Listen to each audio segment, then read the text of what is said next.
Right, so Apple's announcing its Showtime, and I think most people know that it's going to be some sort of video streaming app. Yeah. And it's going to compete with Netflix Yeah. and Amazon and all those Yeah. other platforms. Yeah. So I think it's going to change up the game. So I wanted to bring you along. Sure. Who is not really an Apple expert, but just a huge proponent of the Apple ecosystem. And I do read a lot of the news and things like that. So yes, I'm happy to give my insight into it. Yeah. But I don't know anything more than anybody else does. But I've been following it obviously for quite a long time, so I can see they tried to fall into a pattern now, so you can kind of guess where it's going to go now. Yeah. Well, bringing it back to how I think of you from Apple is that because I was using the Samsung Note for a while, so I switched from Apple to Samsung Note. What? And I remember we were having this conversation at some diner, and and I was like, well, the thing I like Apple, but then I can't use like Google Calendar, and then you're like, Yeah. oh, look, I can use. Yeah. You can do this, and you're like, do that, actually, if you you do do this, that. that. Yeah. So. I'm a freelance Apple genius. Yeah. So he's a sort of like a Apple lover. Yep. And diehard. I'm a diehard fan. Apple fanboy, yes, Yeah. absolutely. You can say that. I have the watch, I have the phone, I have the iPads, I have the MacBook, I have the AirPods, I've got the whole thing, my whole life revolves around it. I get my whole family involved in it, and anybody else I know, like yourself, if you're not using it, I'll tell you why aren't you using it. But over the last 10 years, I see like it's changed so much. Like the Android phones have gotten so good now, and we only use 10 apps anyways on a daily basis. That, to be honest, you could use anything now. Yeah. So it's more like just preference, personal preference, right? Like you can drive a Mercedes, or you can also drive a Hyundai, and it still gets you to the same place. Yeah. It's still comfortable. It's or a Tesla, whatever you think is good. So I don't think I used to be very against Android users, but now I'm like. And they're all kind of, it hasn't, as long as you're on a smartphone and know how to use it and you're using the right apps, then I think I'm not so, against people that are not using it now. Yeah, I mean, like Apple is, for me, like the reason why I switched back is because it works for me. Yeah. It just makes my life simple. Exactly. And I don't have to think as much. Yeah. I think Android has a lot of good benefits, like Yeah. if you're a big user of Google Apps Exactly. as well, If then you're just totally in kinda the Google ecosystem, then yeah, it makes more sense. Yeah. Yeah, so no biggie, we're we're all friends. we're We're not all like friends. yeah, exactly. But but the big thing about happening now is that Apple is now starting to move away so much from the hardware side and into the services side. And so I think that is where they're going to see in the next 5-10 years their revenue streams coming in, because I think they know as well as us that the latest iPhone is not much of a big jump forward as people are used to expecting every time that a new iPhone comes out. Like it does all these new things. Yeah. What I understand from talking to people from behind the scenes at Apple, it's the hardware, the components inside have not come down in price enough for them to actually, it's already $1,000, right? Yeah. So Yeah. they can do it, but it's going to cost you $2,000. People are going to complain about that too, right? For it to like become like AR and VR capable, right? So I think that they're working on like iPhone 13 and 14 already, right? They are already internally, they know what the next 3 or 4 years roadmap looks like. And they're just building and hoping, the components come down. That's why they don't have USB-C yet into the iPhone. There's a lot of reasons for this, I think, right? Whereas companies like these Chinese smartphone manufacturers, they know their users change phones every 6 months. So they don't really care about longevity of the product itself. So if things break down or they can upgrade in 6 months, they'll just do that. Yeah. So that's the difference, I think, between the different kinds of phones that are out there and what Apple is doing right now with the hardware. So the services is now I need to keep you in the ecosystem and keep you using the entire platforms together. Yeah. And so they're coming up with these new things. So what they're going to announce on the 25th will be the video platform, and as well as the magazine subscription platform, right? So I think these two things are going to be, they're going to be not game changers because obviously they exist already, but they're going to keep you into the ecosystem. Apple Music, it's $10 a month, $9.99 a month, and it's just there. So if you're not on Spotify, you're most likely just going to use that. And every time I open the Apple Music, it tries to get me to sign into it, right? I pay a lot less from Spotify, and I'm not a huge music listener, so it's good enough. So I don't really actually even use Apple Music. But the Apple Newsstand, or whatever they call the new thing, I will definitely pay $10 a month to access newspapers and magazines from that. And I think that is the way forward for all those publications as well. Now, are you already using the iPad News app as well sure. to get your news? Sure. I'm using that. Yeah. And then Yeah. It's kind of like my go-to app for news now. I like it. And it's free. Yeah, that one and Flipboard. I use Flipboard as well. I love Flipboard. Flipboard and Apple News, you customize it with the channels you want, so that your front page of the newspaper includes Marvel Comics and information, or sports scores, or whatever it is you're into. So I find them very, very very good. But the thing is now, like companies like Wired Magazine and Fast Company, these are the ones I like to read, they're now charging small fees to access their, like you can read 3 articles for free, and then you gotta start paying for it. So I think by paying $10 all you can eat price to Apple, you won't have to worry about this anymore, because that's what I'm finding now. It's like every time I go to a Wall Street Journal, you know, or Washington Post, you're forced to sign in, pay for it, whatever. And then so that's what I think this will alleviate, this kind of thing. So it's like Spotify, where you can just listen to any song ever.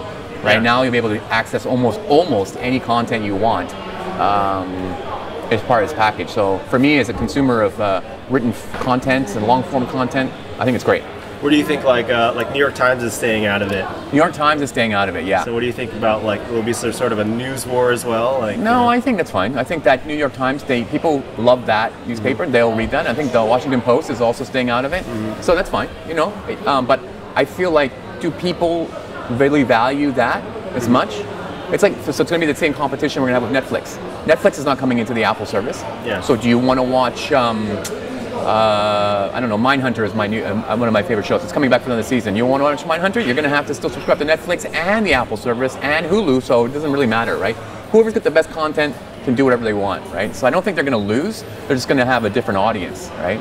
But the thing is, over time, I feel like, just like Netflix, users are going to start to wean on other media properties, like the upcoming people who will never see New York Times now because it's not part of this package, young people. Yeah. So they'll grow up with New York Post or some other newspaper, and then because they'll be able to access it from this service. And then so New York Times is not thinking ahead of its subscriber base 10, 20 years from now, right? Because no one will have seen those products anymore. Right, and there's a lot of magazines and newspapers closed down because of that, right? Well, let's talk about the video streaming stuff. Okay, yeah, that's gonna be exciting. They have a pretty cool lineup of stuff. They have some pretty cool stuff coming out. So I'm thinking, do I need to watch more TV? Do you need to watch more TV? I don't know. Yeah, it's hard for me to like kind of invest, like say, oh, I want to sign up for 10 episodes. So I kind of actually even stay away. Yeah. Because I'm like, oh, if I get into it, then it's like going down that rabbit hole. Netflix is, to me, fantastic. I love Netflix. I think the products they put out are pretty good. I pay, I don't know, some ridiculously low amount of money that I would never think about, and I get all these movies and I get all these new original shows, and they're all really well produced, right? Yeah. And they're very, and also I find that through the algorithm, they seem to either know that I'm watching a lot of Marvel movies and science fiction, and so they are producing more science fiction and superhero type shows on the platform, and so it draws me to it, right? Yeah, I think actually the future of marketing is in the AI. Actually, you know, you're going to just hop from one thing to another. Yeah. What do you think Apple will do with their video streaming? I mean, you got to figure that they're going to have some sort of like game plan with that too. Yeah. So I think what their main point is, I think it's more like they're fighting YouTube than they are fighting Netflix, because what they're doing is they're packaging all the cable providers. So they're into one package, just like they're going to package all the media outlets. So you'll get all those American channels that I'm not familiar with, like I guess I don't know. Well, I know Stars like is one of them. or something like that. Yeah, like all those, TNT, all those kind of. I don't know those all those, but if you're in America, you watch TV, you have all those cable package channels. So they're going to put them all into Apple's product now, which you cannot access on Netflix, but you can access on YouTube, right? And I don't know if that includes sports. I don't know all that stuff, but the majority of all those other channels that you used to buy a cable package for, now you can get on Apple. And Apple, to make the deal even sweeter and to kind of beat YouTube, because YouTube's already started this, is they're going to have all these original programs, right? So YouTube has done that. There's a bunch of original programs on there, but I don't see any of them that are making me buy YouTube. I think it's called YouTube Red. And you don't go jumping into that. Although I want to buy YouTube Red because I love the idea I can download the videos and watch them later, but it's not available here in Hong Kong yet. And I like the Karate Kid, Cobra Kai. Yeah, the Cobra Kai show. I haven't seen it. No, I haven't watched it, but I heard it's really good. It's enjoyable. It's kind of gratuitous. Would you pay? Yeah. Would you pay $10 just to get that show? I don't know. Right? I stayed away. Yeah. So not enough to put me over the edge. Yeah. So I think Apple's gameplay here is going to be $10 a month for access to this stuff, and then you'll get all these shows for free, at least for the first 3 months. So their new shows are like, we were looking at the list earlier.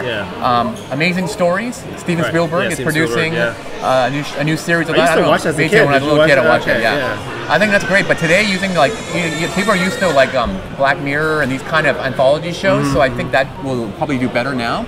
And you'll get big stars to be in each episode. They've got Time Bandits, another classic. So you can see who they're going after. So many times. Yeah, you can see they're going after old people who have money to spend on all this stuff, right? And then they have like I just saw some new science fiction show by the creators or the producers of like the X-Men movies. So they're going to use and then the star is Jason Momoa. Okay, so they're going to use, and then there's another show that looks more like a drama, and it stars Chris Evans. Right, and then so there's a lot of. I think they're gonna use a lot of star power. They're gonna be small commitments, like 8-10 episodes, so they can fit it in like a movie. And then that will build a lot of brand value with these kind of superstars. And it looks like a lot of vanity projects by the producers and directors of some of this stuff, like things they know they couldn't get away with on network television or even from a studio. And maybe a Netflix. Maybe now might get lost in a Netflix launch now. So now moving to Apple, they'll be able to push these superstars to the top and get more eyeballs on the content they're producing. Well, and thinking that their content will be kind of brought together with, let's say, news and the music. Like it'll all be this. You're gonna be stuck in this thing all day long. So because I feel like the like other companies, let's say like Amazon, for example.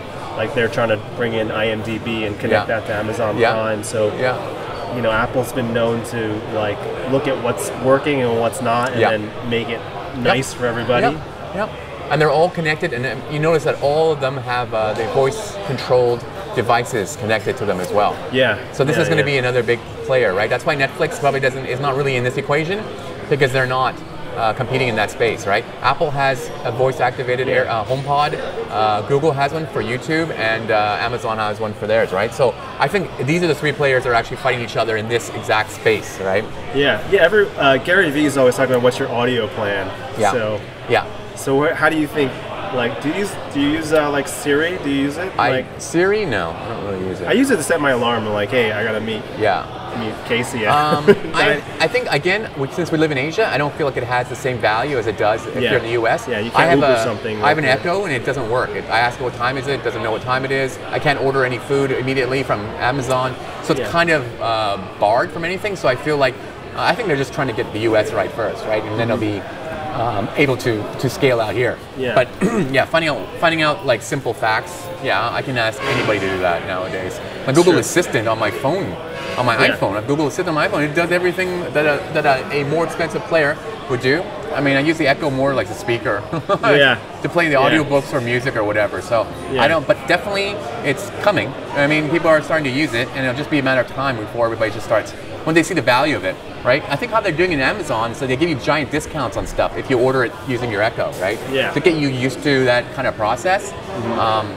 But I think it's still a little bit away, especially for Asia. I mean, a lot of the stuff that we're talking about may not apply to us for a while. Exactly, or ever, to be honest. Please think about us. A lot of these TV shows have licensing deals with Netflix for international, right? So like a lot of the shows you can't see in the US, like Star Trek Discovery, you need to have a CBS Access, which is their version of their streaming service. But in Asia, Star Trek Discovery is on Netflix. No, but it's on Netflix. So they license it there, so you can actually watch it. That's actually where I saw all the episodes, and I loved it. By the way, and I don't want to give spoilers away. I haven't seen the whole second season yet. I saw the first season though. The second season I haven't watched yet. I haven't seen the second season yet. I saw the first season. And then DC has their own streaming channel with a live-action version of the new Teen Titans. And that show is also available on Netflix. Of course. I gotta watch that superhero show. That's why I think that stuff is just made for people like me. I'm trying to stay away. Like that's one of the things I've stayed away. Like I kind of started getting into Umbrella, and then I got a little busy. But exactly. So that's the question now today with all these streaming channels, and all the services, and now all this new media content. What are people doing? Right? Is it just was it that hard for me to get through my life without all this stuff before? You know, I don't know. So how do you even divide out your day, or like because it's binge now? It's a binge. It's how you divide your weekends now. You don't go out on the weekends anymore. And I have to resist. I have to be like, me and my wife Joyce. Or we like, okay, maybe we'll eat some food and watch. And then you have to agree on the same thing to watch, though, right? Exactly. Yeah. Or if you don't, then you're both watching your own devices and watching your own shows, and trying to convince the other one to watch it with you, right? That's the trick. Yeah.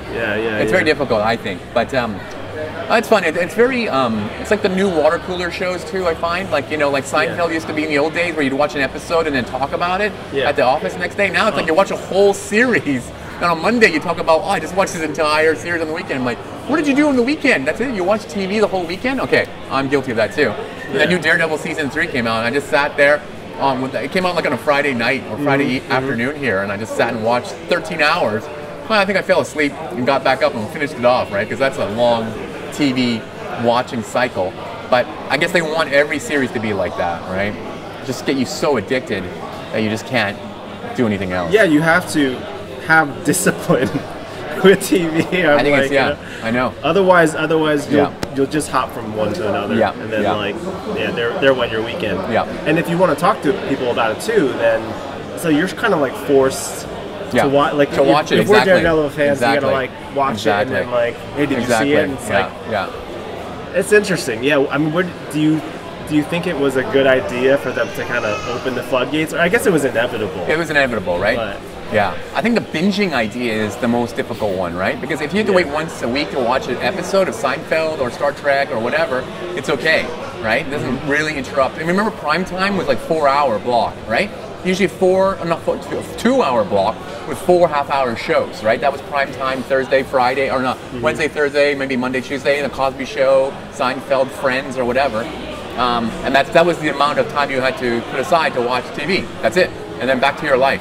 Now your whole weekend is planned out for you by these streaming shows, right? Yeah. So I find that, I don't know what the repercussions of this is going to be, because we haven't talked about the gaming stuff. There's all kinds of gaming. Google's coming out with gaming platforms, streaming gaming platform, so that you can sit there and play games all day. So I'm not really sure what's going on, but people are spending way too much time with these things as it is, and now they're just giving you more reason to do more. Yeah, I mean, with it. So. Yeah, speaking of gaming, like I've gotten into games and I literally have to delete the app because I'm like, okay, I've gone too far. I'm recently playing this game called Left to Survive. Have you played it? No. It's really good. I've left all games off of my phone. I don't do any games. I've even deleted all my social media apps. Oh yeah, that's right. So my phone has nothing on there. Instagram and Twitter. Everything on my phone. I mean, I still use Facebook and Twitter, but I don't have it on my phone, so it's not like a knee-jerk reaction to just scroll through it or look at it. So that saved me a lot of time. So no games, no social media on my phone. I find myself much more productive. But then, now what are you going to give me all this new stuff from Apple? I'm going to be sucked into that now. Yeah, it's going to be hard to resist. Yeah, and then I think the next thing is interesting. So once you read all this stuff or watch this stuff, you want to talk about it. And so Apple will probably have some sort of community, online communities, to like let people interact with each other about this kind of stuff, right? Yeah, they've so you're spending another hour or 2 hours talking about stuff that you've been doing, right? I don't know. Is that good? Is that bad? I don't know, but it's interesting. Well, do you think that they'll be able to finally pull off some sort of social community? Because it's like every time I've seen like iTunes Music, they try to do some sort of social thing. It doesn't take off. I know, isn't that weird? It's so weird. They can do all kinds of stuff, but they can't do everything, and people don't trust it. Which is kind of good, and you have another platform to go do so that somebody else can make some money off of it as well, right? I know, right? But I definitely think that'll be the next thing is how do we communicate with each other about it. Like, I don't see you all the time, but maybe we just watch Daredevil and we want to talk about it together, and there's also 3 other guys that want to talk about it. There's got to be some kind of social element to that. But then again, we're spending more time, talking with this or other people from around the world. I belong to a lot of Facebook groups that talk about specific topics, and holy crap, you can get sucked into those. As well as Reddit threads, all this other. They have a lot of other social media stuff that can just pull you in. So even though it's off my phone, it's not out of my life. And so then I just find myself looking at a computer more than looking at my phone. I know. That has to be limited too. So Facebook Watch. Do you think that'll be in the Apple ecosystem? Like they'll try to integrate that into like some sort of like watch party that you can watch stuff with your friends and comment? Yeah, they already have apps that do that, right? So I can see that happening. But I mean, obviously, it's gonna be for young people, not for us. Like, hey, let's watch a show together. I don't think so. Yeah, right. I wouldn't time that though. But sometimes I've been on the computer and then someone's like doing a Facebook watch party of like a horror movie and like a classic thing and and people you just kind of pop in. Just think about that, man. Just think about that. It's crazy. People are watching TV together online in different parts of the world or the same city. It's quite amazing. Well, I grew up on Clash of the Titans and you know, you turn the. I mean, I'm not that old, but there was a time when you had to do that when I was a kid. Yeah. So, I can't even stand going to the cinema these days. Watching a movie with 300 other people or 100 other people, making noise and phones going off. I don't want to watch it with 3 other people. So it's a different experience, right? Because we're old, we've gone through the cycle, but young kids today, they haven't gone through that cycle yet, so they're definitely going to want to be able to get different opinions, and I think that will open up a whole new social channel. Can you imagine if they had a film critic who knew what he was talking about, and you could watch with him and you make comments on the movie as we watched it, like Mystery Science Theater and things like that? I think that would be quite interesting to have a whole new thing. And that'd be better, too. Yeah. Because even people who comment on things, just like, who are these people? Yeah. Like, what are they really do? And like, you know, why should I listen to you? Is a lot of it, right? Exactly. So I'm much more of the kind of like, okay, this person's doing what they're, you know, what they're doing. They know it very well, but you know, they also live and do other things too. Like, I think the difference of who those people are is going to matter much more. Yep.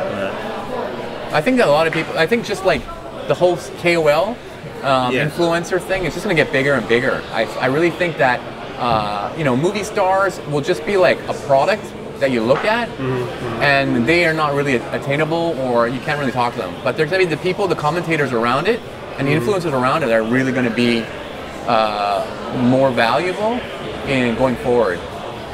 Just like you said, right? Yeah, I wonder how that would incorporate into the whole Apple, because that's the challenge right now. I think it's all separate. Yeah. You know, even Netflix is. I mean, they have some bridges, but it's separate from Facebook. It's very You can't separate. really just share, hey, watch this movie. Yeah. They can only talk about it. Agreed. So that could be new. That could be something that's going to come up. Somebody's going to develop that on top of it, because I don't think they care about that. They're going to let some other company figure it out. But it's that layer on top, I think, will get you more excited. Just like you said, it's like if everybody's talking about it, you got to watch it. Yeah. And so I'm surprised that Netflix hasn't created this already to get even more people to watch stuff, right? Because the more people talk about it, the more word of mouth is better than any ad you can ever do. And I think that's what they already thrive on, right? I only see billboards for Netflix shows in LA. And I think that's like their hometown, and it's Hollywood, and you got to see a billboard of a new show. But nowhere else they do that. I don't even see ads on the internet, like, you know, banner ads of shows, right? So it's all about, you know, the news sites I frequent, they'll talk about it like, either do an episode review or whatever, so you know it's out there. They don't even need to advertise at all. It's incredible. Yeah, their front page is like, it's gold. Yeah. I mean, I watched Triple Frontier. Did you watch that? I saw some kind of building up, and then it drops, and you're like, oh, you know, I have a couple hours to kill. Yeah, and it's got like an all-star cast inside, and it's like it's on Netflix for free. That's crazy. Yeah. Right? Like that would be a movie that people would go and see in the cinema, right? To watch it with, you know, all these big movie stars, right? But then I watched it, and I wouldn't have paid to see it. It was an interesting movie, but it wasn't like worth going to the theater for. But still interesting. Another topic for Do Movie Reviews. But you know what I like about Netflix also in their interface is that they're kind of follow Instagram a bit, right? They have those story bubbles where they. What do you think?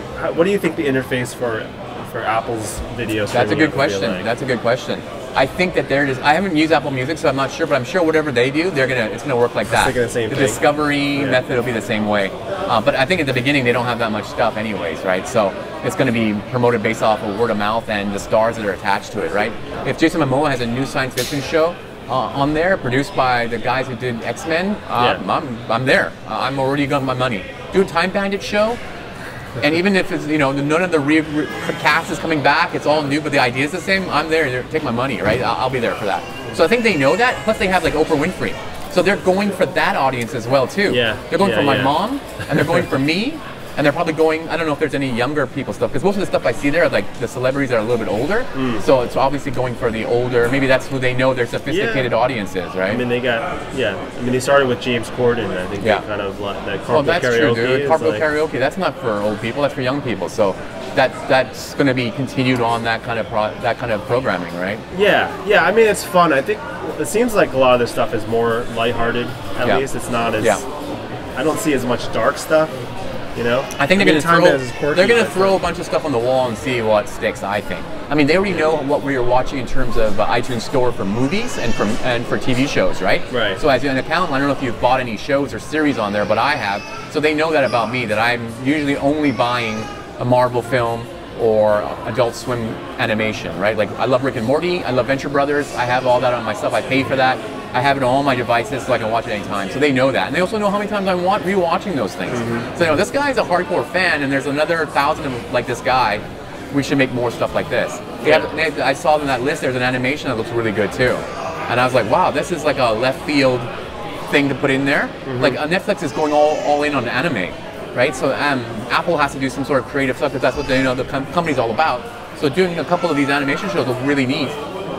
So I guess it'll just sink and swim based on how good they are. Like they're putting a lot of money behind it. They got great talent. Yeah. Do they have enough time to get it out there? Let's see, right?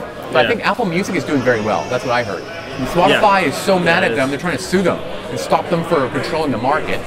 So I think that, you know, because it's on your phone, it's on your devices, you're going to try it. You're going to see ads for this stuff all the time.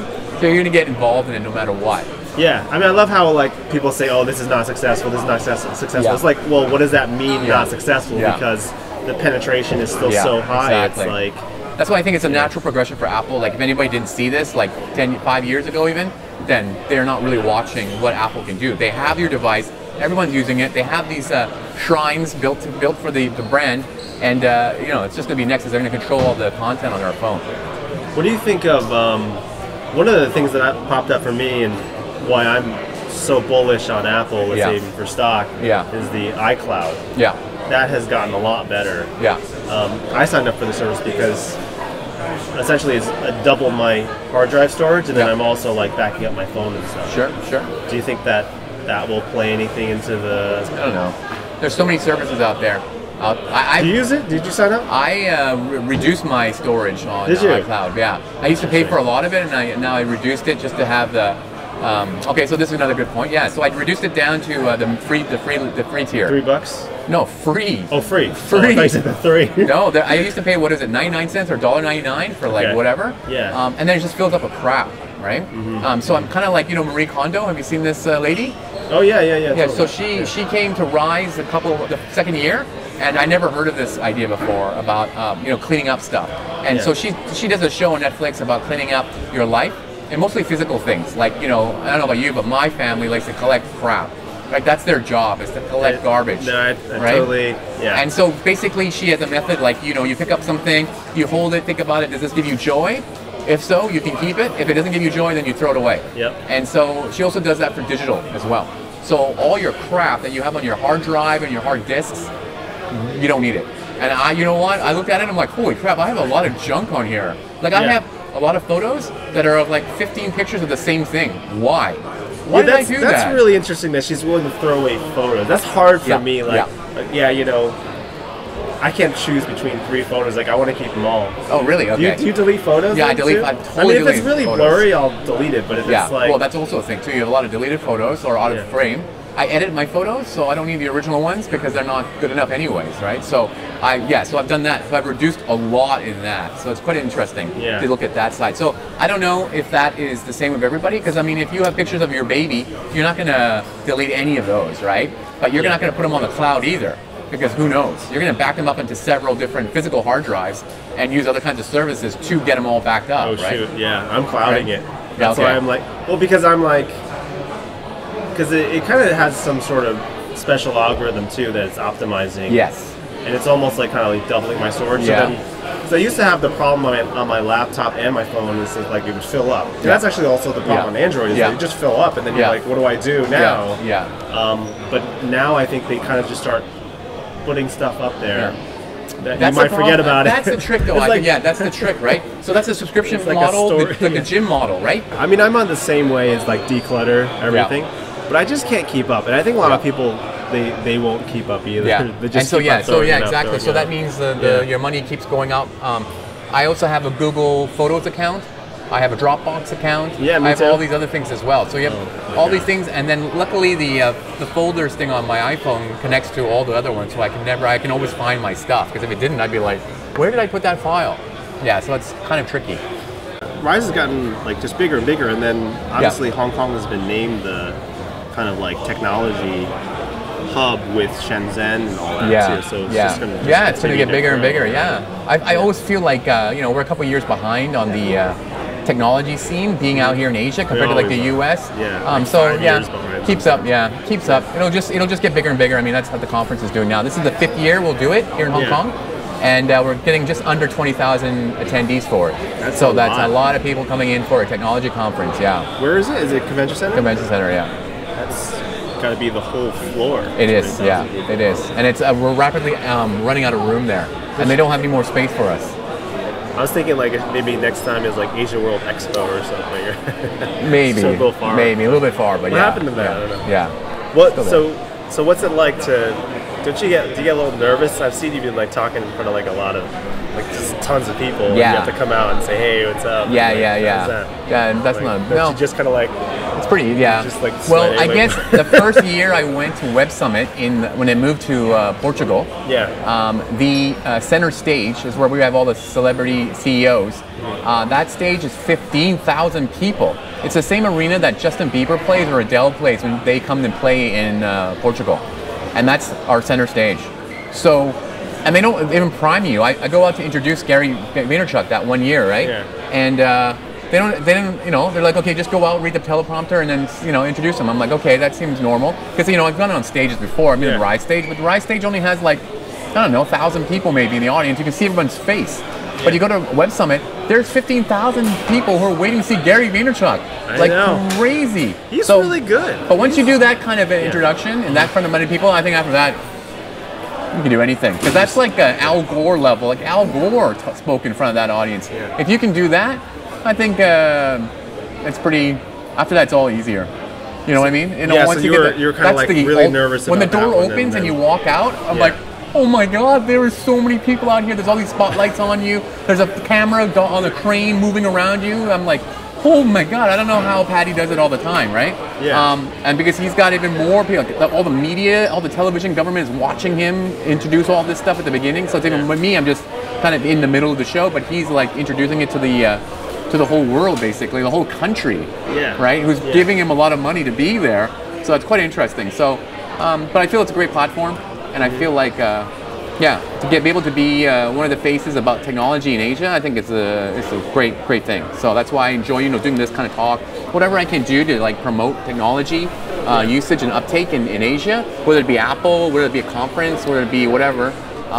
This is very important, I think, as I see in every other country outside Asia. It's a hardcore push into tech, where I feel like here, people don't really know what's going on. They come to Apple Store, they know what it is, but how does it affect my life? I don't know. How do I make money off of it? How do I buy a better apartment? Things like that. It's not really that obvious. So I feel like doing these kind of things, talking much about it, bringing the right people into town to talk about it, to inspire and to educate is the most important thing. You're like one of the OGs of like the startup community. Yeah, that's right. Like, really, wouldn't say start in a garage, but really like almost like a garage. You were in that room. That room was like a room garage, smaller than a garage. Everyone got together and let's talk about like startup stuff. So it's amazing how it's grown so much out of around the world, right? And everyone's getting involved in it nowadays, and it's good. It's good stuff. I just find that, and I find that even in the last 10 years, because this is our 10th anniversary at Startups HK. So the group that we put up was started in 2009. We did our first conference in 2010, and then we kind of rolled it until like Rise came around, and I kind of more focused on that because I felt like that was a better platform to kind of showcase Hong Kong to the world rather than just do these smaller local events. And there's tons of other people doing smaller events, so that's great. But yeah, it's been 10 years. And in the 10 years, it's still not even, it's still the tip has been touched here. There's so many more exciting things that can happen here that, will just gradually happen over time. And I think the Greater Bay Area that's opened up for us here is only going to make it more exciting. So I feel like anybody who thinks, startups, everybody keeps talking about startups, I think it's never going to stop. It's never going to go down. Like it did the .com time when it went down.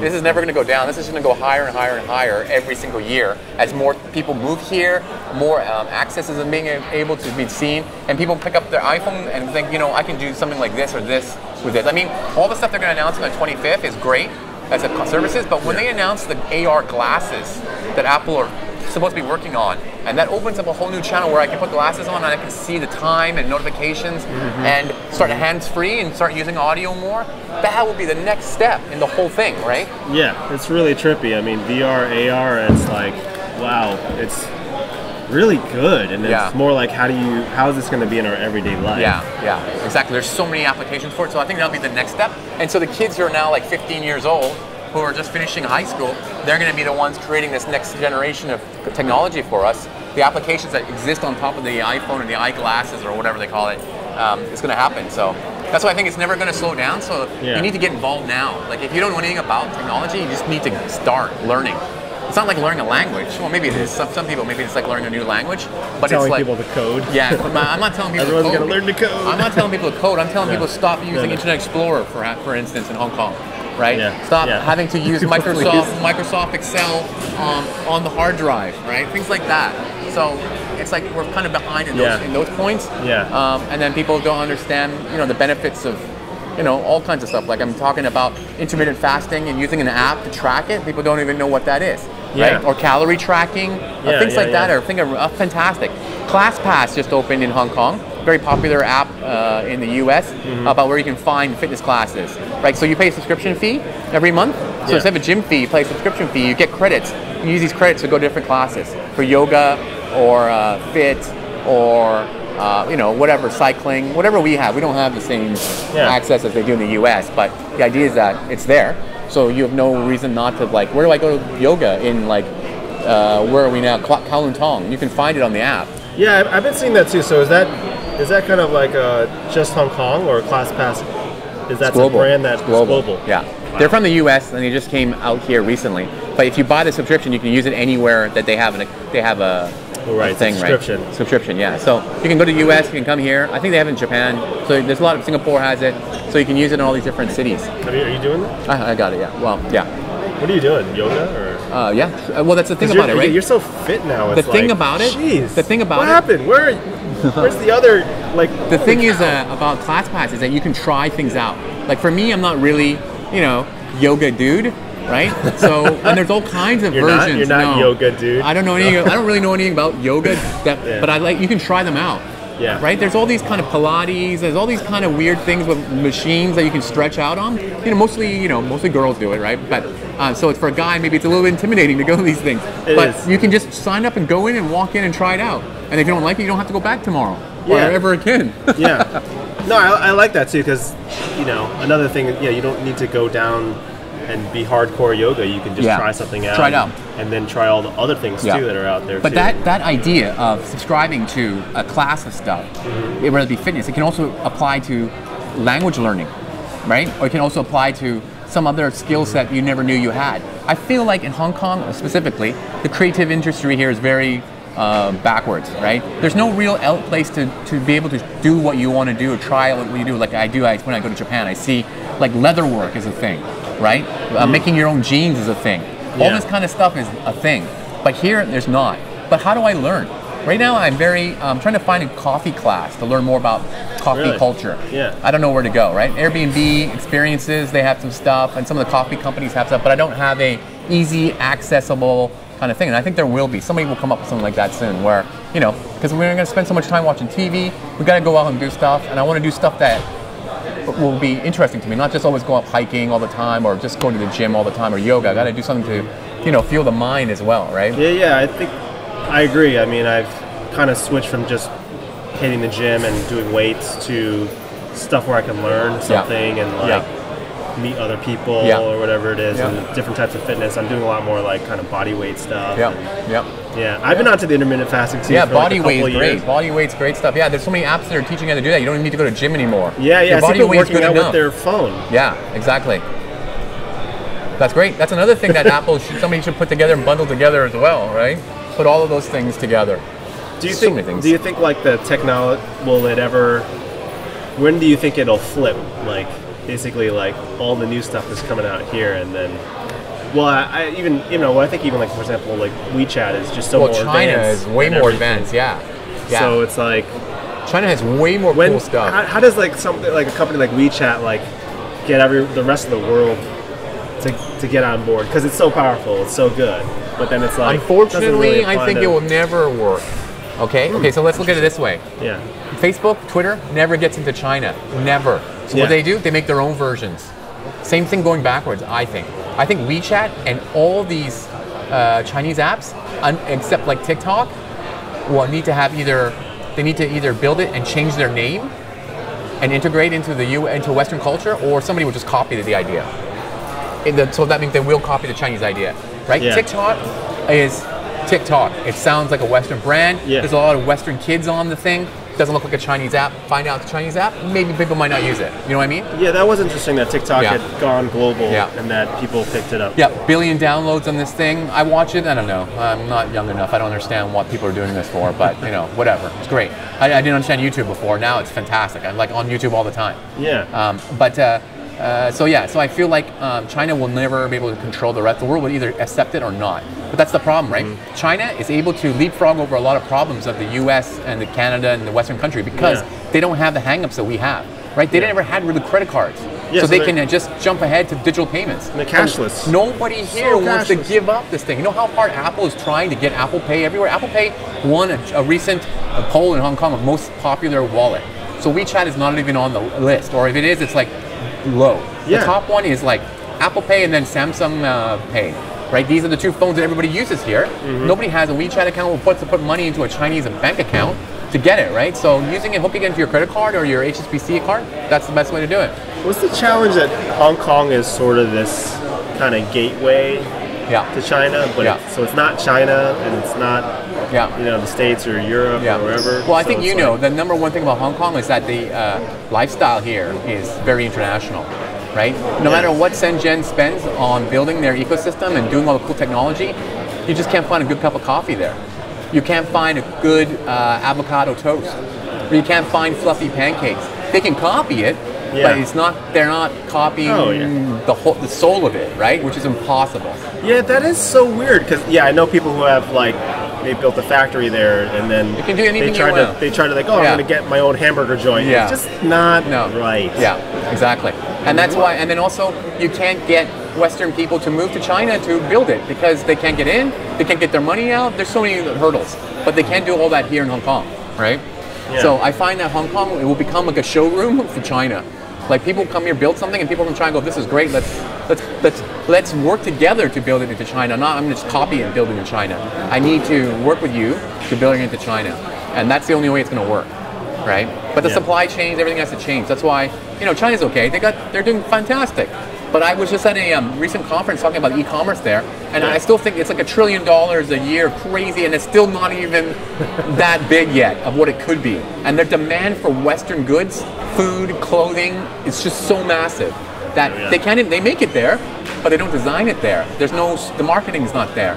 So everybody wants the stuff that they can't have, right? I mean, when I see Hong Kong stuff, I'm like, who cares? But other people are like, oh, that's cool. I'm like, all right.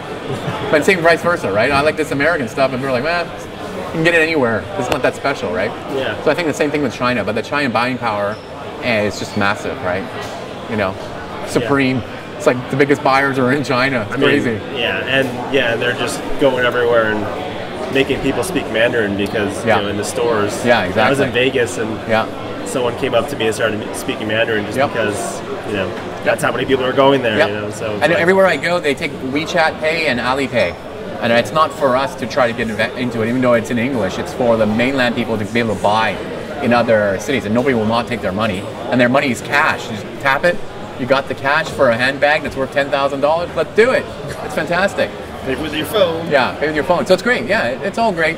But China and the rest of the world is like two different internets, and I don't think they'll ever combine. It'll just be separated. That's just the way. So there'll be opportunity for both sides in those two markets. Nobody can win on either side, right? Yeah, interesting play for Apple then, because they still have their foot in the door. That's true. That's true. So Apple is very interesting. What's going to happen?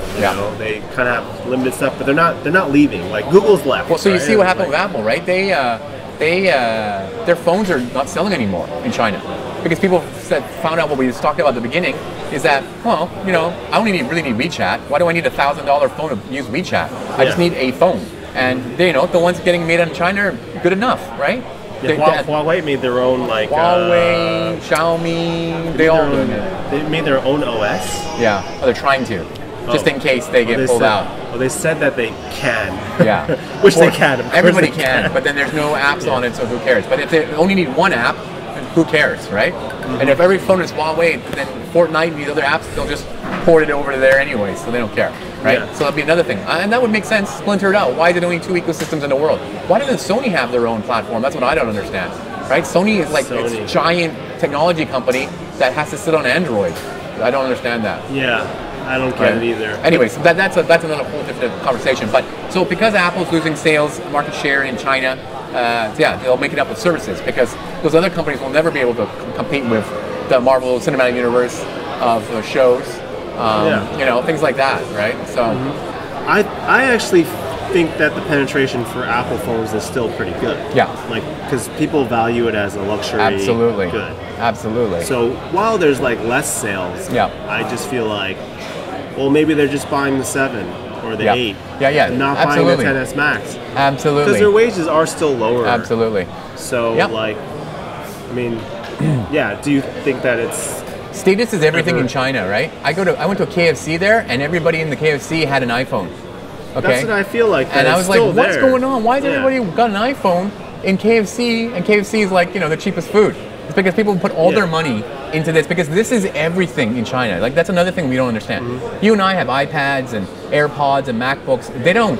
They have this. So they don't care. This is all they have. So they put all their money to get the best one.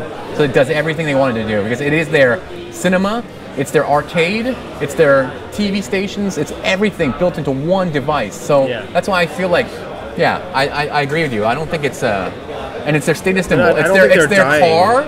It's everything. It's their airplane. It's everything built into one. So you want to put all your money into one thing, right? Yeah, and I felt that when they came out with the XS Max, it was for the dual SIM. Yeah. Because for the longest time, you had all these commuters. That were, of course. You know, why else would you build that? They had to switch out every time. Why I did it. You build it? So it's like they didn't do it for anybody else. I know exactly. But I bought it. I have it too. Dual SIM is fantastic. But nobody else needs it. Nobody ever said I wish I had a dual SIM card, except for people here. So I felt it was okay. They're going after that upper echelon market. That what they're going to think that these phones are exactly. Still cheap, it's the most expensive one you have to get that. Not all of them have it. Yeah, they're not going for numbers. They're going for an audience that's spending and probably buying whatever app and all those things. So I don't think it's going to go away, but I don't think just because sales are slowing. I guess maybe they're releasing this content at this point because they're waiting for a period where they know the phone isn't going to jump in leaps and bounds yet. That's what I think, right? So they need to make sure that if revenue stream comes in and the shareholders are okay, everybody's happy still, right? Yeah. Because I don't think the iPhone that comes out this year is going to be much different than this one still. And so people complain again, they're like, hey, what's going on? It's still the same thing again. So some people upgrade because they need to in the cycle of how they have phones, so they'll need to upgrade to it. So they'll still sell them, but it won't be like mad rush like it was in the old days, right? So now, okay, you want the best experience watching the new shows and the best experience reading new things, then you need a new phone, right? I still have an iPhone 5C. I was using it the other day. Yeah, you can't even download WeChat on it anymore. Oh, really? It says this phone is incompatible with it. I'm like, what? Incompatible? That means you're just saying, so Apple is not stopping people from using the phone because of the battery or whatever. The app makers are like, yeah, who uses this anyways? Forget it, we're not going to support it anymore. I was like, what? That's so not fair, but interesting. And interesting to know. Yeah. I mean, that is five years ago phone, but still. Yeah. It still works. They're great phones. It still works. I turn it on, it works. Everything exactly. works on it. I can text on it, I can use Facebook on it, but I can't WeChat on it, which is so weird.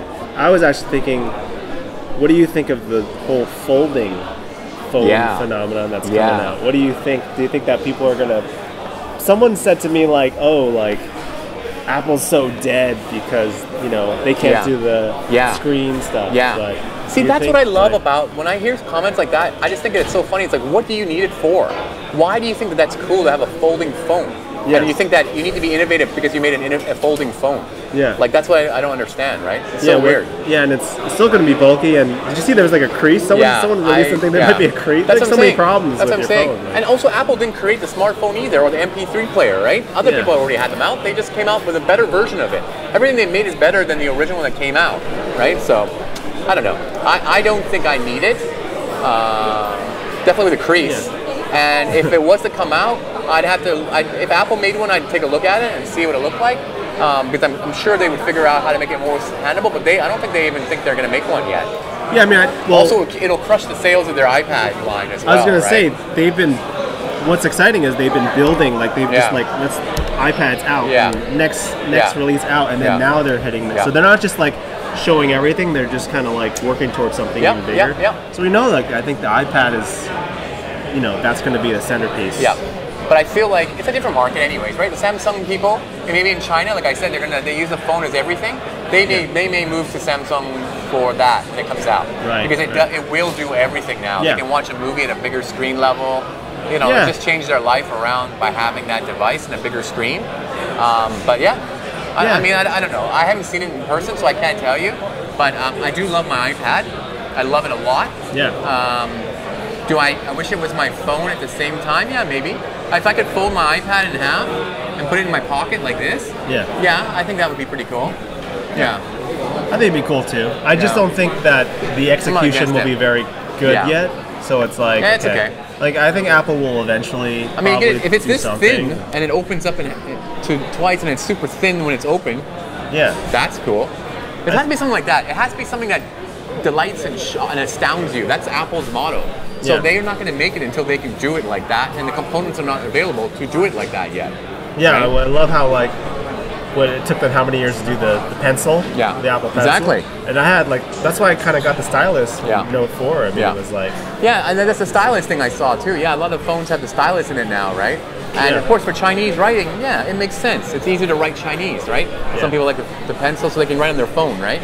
But I don't see... If you don't write Chinese, I don't see the necessity.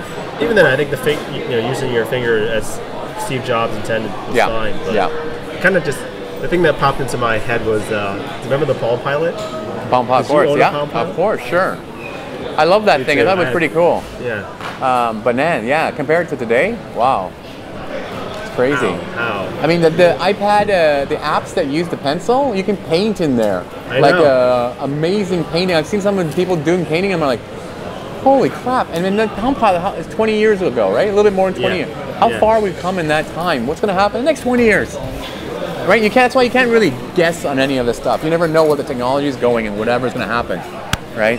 Well, okay. Well, speaking of that, let's to wrap it up. Okay. If you could come up with a couple predictions of where we'll be in 5 years, like what... Where we will be or where Apple will be? With Apple. With Apple, yeah. Look at where we will be. We'll be like, sitting on a yacht or something, sipping Mai Tais, hanging out, chilling.